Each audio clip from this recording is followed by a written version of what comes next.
Rád by som sa s vami podelil o skúsenosť s transplantáciou vlasov na klinike Klinikana v Turecku,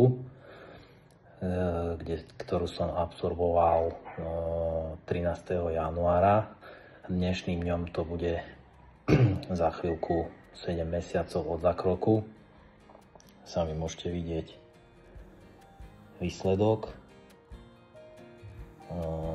Dávali mi 3100 štepov, vlastne iba na kuty, ale vám poskytne fotky, ako som vyzeral predtým. Toto je krátke video pre tých, ktorí ešte stále váhajú. Ja som takisto váhal s týmto zákrokom dosť dlho a musel som vidieť výsledky na dvoch mojich veľmi dobrých známych, ktorí toto podstúpili predo mnou, a až potom som sa ja odhodlal a môžem povedať, že bolo to moje najlepšie rozhodnutie podstúpiť tento zákrok.